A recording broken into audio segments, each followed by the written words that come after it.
दोस्तों, welcome to our programme क्यों घंटी बजी।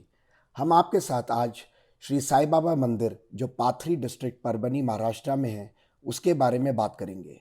आज हमारी बातचीत श्री साई स्मारक समिति पाथरी के ट्रस्टी श्री संजय प्रभाकर राव भुसारी जी से होगी और उनसे जानकारी लेंगे कि परम पूजनीय साईं बाबा के जन्म स्थान इत्यादि बातों के बारे में क्या सच है। संजय भुसारी जी श्री साई स्मारक समिति पाथरी के तरफ से अपनी बात रखेंगे। भुसारी जी LIC में विकास अधिकारी के पद पर औरंगाबाद में कार्यरत भी हैं। संजय भुसारी जी, वेलकम टू आवर शो। जी नमस्कार सर, नमस्कार, धन्यवाद। ओम साई राम। अच्छा, सबसे पहले आप हमारे श्रोताओं को ये बताइए कि साईं बाबा का जन्म किस गांव में हुआ और क्या इसका कोई प्रमाण है? जी, मैं संजय भुसारी साईं बाबा जन्मस्थान मंदिर पाथरी के विश्वस्त के नाते आपको ये जानकारी देने में बहुत मुझे खुशी हो रही है कि साईं बाबा का जन्म पाथरी जिला परभनी मराठवाड़ा में जो स्थित है, जिसको भूतपूर्व में निजाम राज्य के नाम से जाना जाता था, ये गोदावरी के पवित्र तट पर है और पाथरी इस पुण्य भूमि में ही साईं बाबा का जन्म हुआ। ये बात स्वयं साईं बाबा ने ही कही है, ये किसी भक्तों ने नहीं कही है या कोई मनगढ़ कहानी नहीं है। तो स्वयं साईं बाबा ने, साईं बाबा के जो अंतरंग भक्त थे, जो सब जानते हैं कि जिन्होंने साईं बाबा को साईं नाम दिया मालसापति, जब शिरडी में बाबा का प्रवेश हुआ उस वक्त बाबा को आओ साईं बोल के बुलाने वाले जो साईं बाबा के भक्त थे, निस्सीम भक्त थे मालसापति जी, वो द्वारका माई में और चावड़ी में बाबा के साथ शयन करते थे, साथ में सोते थे। और मालसापति के मन में भी ये दुविधा थी कि बाबा सही में हिंदू है या मुसलमान है। तो उसी का एक दिन बाबा ने उनको प्रमाण दिया और कहा कि मालसा, मेरा जन्म पाथरी गांव में एक ब्राह्मण कुल में हुआ है और बाल्यावस्था में ही मेरे माता पिता ने एक फकीर को मुझे सौंप दिया था और मैं आगे चल पड़ा। यह बात का सबसे बड़ा प्रमाण है साई लीला क्लासिक बाबा के समय से प्रकाशित होता था और उसका प्रमाण है चैत्र शके 1847 का अंक पहला जो है, जिसके संपादक स्वयं दाभोलकर जी थे, जिन्होंने साई सत चरित्र लिखा है बाबा का, वो स्वयं उसके संपादक थे। और उसमें ही उन्होंने इस बात का उल्लेख किया है कि बाबा ने मालसापति को बताया था, ये मराठी में है, उसमें उन्होंने क्लियर कट बताया था कि मेरे माँ बाप कौन है इसका आपको शक लेने की कोई जरूरत नहीं है। मेरा जन्म पाथरी में एक ब्राह्मण कुल में हुआ और मुझे बाल्यावस्था में मेरे माँ बाप ने मुझे एक फकीर के साथ सौंप दिया। ये सबसे बड़ा प्रमाण है। हाँ जी। अच्छा बाबा संजय जी के बारे में, हाँ जी, हाल फिलहाल में कुछ कंट्रोवर्सी भी सुनने में आई है कि साईं बाबा पाथरी से हैं या शिरडी से हैं, सच क्या है? संक्षेप में बताइए। सर, सच यही है कि बाबा की कर्म भूमि, साईं बाबा की कर्म भूमि शिरडी है, लेकिन बाबा का जन्म स्थान जो है वो पाथरी है। और इसको बाबा ने स्वयं कहने से इसमें कोई विवाद है ही नहीं है, किसी भक्त के मन में शंका लेने का कोई सवाल ही नहीं आता है। ठीक है जी। अच्छा संजय भुसारी जी, ये बताएं साईं बाबा के समय में उनके निकट के भक्त कौन थे और क्या उन भक्तों में किसी ने साईं बाबा के जन्म स्थान के बारे में कहीं उल्लेख किया है क्या? जी जी जी, साई सच्चरित्र जो विश्वमान्य साईं बाबा का ग्रंथ है, उसमें 7वें अध्याय में मैंने जो आपको बात बताई, वही बात का उल्लेख करके 7वें अध्याय में ये बात बताई गई है कि मालसापति को जो मैंने बताया कि साईं बाबा ने मेरा जन्म पाथरी में हुआ, इसका उल्लेख किया। ये एक भक्त है जो बहुत निकटतम थे। दूसरे भक्त जो है वो है दासगनु महाराज। दासगनु महाराज जिन्होंने सही माने में बाबा का प्रचार और प्रसार पूरे हिंदुस्तान में, महाराष्ट्र में ज्यादा किया, उनको भी बाबा ने ये प्रमाण दिया कि मेरा जन्म पाथरी में एक ब्राह्मण कुल में हुआ। और उसको उन्होंने भक्ति सारामृत नाम का स्वयं दासगनु महाराज ने जो ग्रंथ लिखा है, उसमें इसका बहुत क्लियर उल्लेख किया है। उसको आगे जाके उन्होंने और भी बात बताई है कि बाबा ने वहां से पाथरी से बाबा सेलू गए और बाबा के गुरु का नाम वेंकोशा महाराज है। यानी दासगणु महाराज जी को भी बताया, भाषापति जी को भी बताया, और तीसरे बाबा के निस्सिम भक्त जो है वो स्वामी साई शरणानंद, जिनकी आज की डेट में अहमदाबाद में उनकी समाधि है, उनको भी बाबा ने ये बात बताई कि तुम मुझे ऊपर शक करने की कोई जरूरत नहीं है, मेरा जन्म पाथरी में एक ब्राह्मण कुल में हुआ। हाल ही में अच्छा। सत्य साई बाबा जो है, जो बहुत सारे उनके फॉलोअर्स है, उन्होंने भी अपने आत्मचरित्र में लिखा है कि बाबा का जन्म पाथरी गांव में हुआ।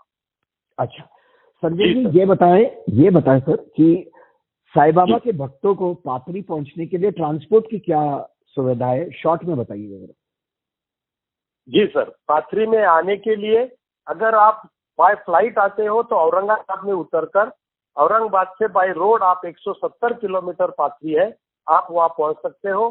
बाय ट्रेन अगर आना है तो बम्बई से, हैदराबाद से और इधर बेंगलोर साइड से आपको ट्रेन है, तो जो ट्रेन परभनी में आपको वहां पे आपको उतरना पड़ेगा। मानवत रोड जो है वहां पे कुछ ट्रेन रुकती है, वहां से पाथरी 12 किलोमीटर के स्थान पर है। अच्छा, बाहर से आने वाले जो भक्त हैं उनके लिए भोजन और रहने की क्या व्यवस्था है? बहुत सुंदर व्यवस्था संस्थान की तरफ से की गई है।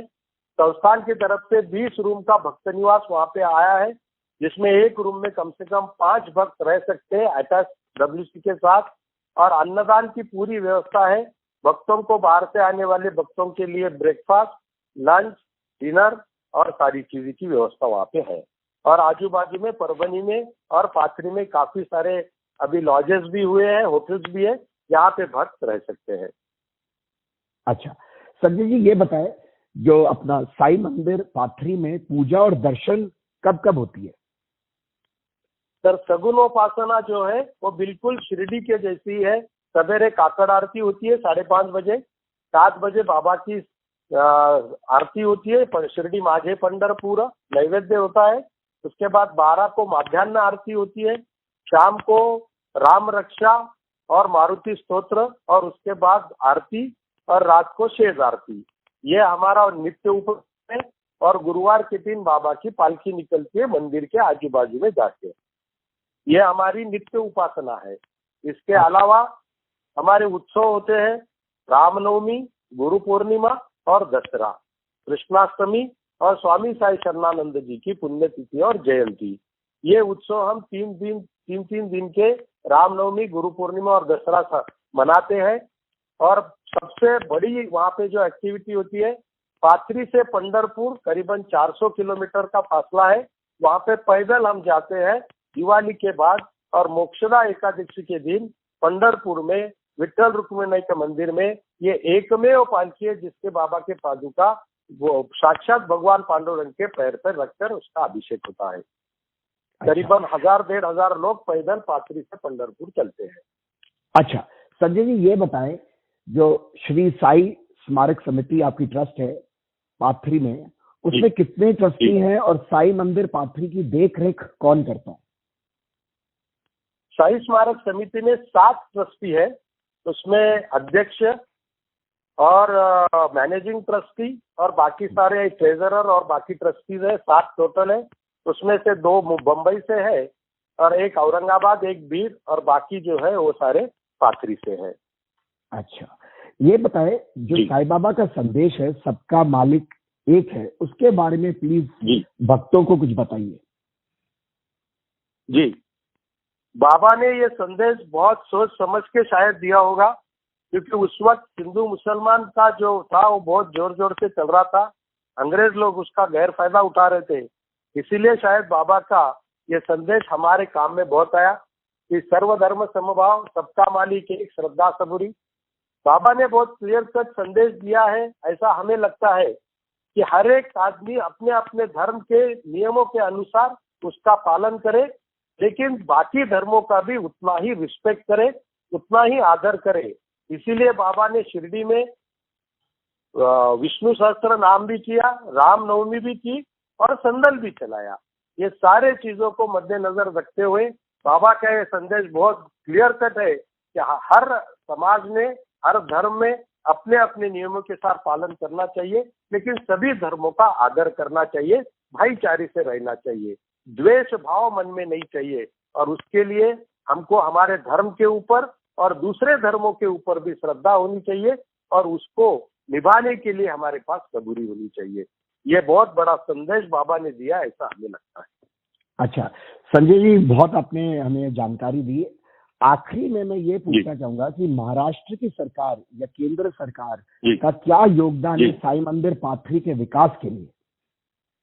जी, मैं आपको मेरे को बताते हुए बहुत खुशी हो रही है कि साई बाबा मंदिर विकास निर्माण के कार्य में हाल ही में मुख्यमंत्री साहब ने, जैसे मुख्यमंत्री बनने के बाद हमारे महाराष्ट्र के माननीय मुख्यमंत्री उद्धव जी ठाकरे साहब ने ये ऐलान कर दिया है कि मंदिर विकास, तीर्थ क्षेत्र विकास के लिए पाथरी के उन्हें 100 करोड़ का एक बजट हमारे लिए अलग से रख के उसका अनाउंसमेंट किया है। उसमें रोड वाइडनिंग है, काफी सारी चीजें, 5000 भक्त बैठ सकेंगे ऐसा हॉल रहेगा पिलरलेस। उसके नीचे अध्ययन कक्ष होगा, पारायण कक्ष होगा, आध्यात्मिक होगा और जो बाबा की चीजें, सबसे पहले तो मैं आपको ये बताने में मुझे हर्ष होगा सारे भक्तों को ये माध्यम से कि बाबा का जो घर है जहाँ बाबा रहे थे, उस घर के एक्सकैवेशन में सारी चीजें मिली हुई है। उस चीजों को हमने जतन करके रखा है। उसका बहुत बड़ा म्यूजियम वहाँ पे होने वाला है, क्योंकि वहाँ पे मारुति की मूर्ति, उसके बाद खंडोबा की मूर्ति और बाकी सारी चीजें मिली है, उदी मिली है। इसको हमने बहुत अच्छी तरह से प्रिजर्व करके रखा है, तो उसको एक म्यूजियम के तरह से हम रखेंगे। और बाकी भक्त निवास और लोगों की सुविधा के लिए 100 करोड़ का जो प्रावधान है, वो प्रावधान हमारे महाराष्ट्र सरकार ने किया है। अभी उसकी प्रोसेस चालू है। अच्छा संजय जी, आपका बहुत बहुत धन्यवाद। आप हमारे शो पे आए और आपने अपनी बात खुल के बिना किसी झिझक के रखी, तो हम आपका धन्यवाद करते हैं और शायद बहुत जल्द फिर से आपके साथ प्रोग्राम करेंगे, बात करेंगे। Thank you very much. Sir, 1-2 minute का एक मालूमात देने की मैं आपसे विनती करता हूँ। हाँ जी, बताएं सर, बताएं, प्लीज बताएं। साई बाबा जन्मस्थान मंदिर में आज के महामहिम राष्ट्रपति माननीय कोविंद सर, रामनाथ कोविंद सर, उस वक्त के राज्यपाल थे, बिहार के पटना में थे और वो मंदिर में आए थे पाथरी में, और उन्होंने ये सारी पाथरी मंदिर में करीबन दिन भर उन्होंने अपना समय व्यतीत किया, बाबा का आशीर्वाद लिया और उसके बाद वो राष्ट्रपति, हमारे हिंदुस्तान के राष्ट्रपति बने। तो उन्होंने वो सारी चीजें देखकर सही मायने में विकास कार्य के लिए अगर बाबा ने कहीं से प्रेरणा दी होगी तो वो हमारे हिंदुस्तान के महामहिम राष्ट्रपति रामनाथ कोविंद जी के वहां से और बाबा की कृपा आशीर्वाद से शुरू हुआ और तब से पूरे हिंदुस्तान से और विश्व से काफी भक्तों का आना जाना यहाँ पे हुआ, जिसका जिक्र उन्होंने शिरडी में, जैसे उन्होंने एयरपोर्ट का इनॉग्रेशन राष्ट्रपति बनने के बाद किया, तो उन्होंने भाषण में पहली बार यही बताया कि बाबा का जन्मस्थली पाथरी है, ऐसा कुछ भक्तों का मानना है। धन्यवाद सर, साई राम। चलिए, थैंक यू जी, थैंक यू। Thank you.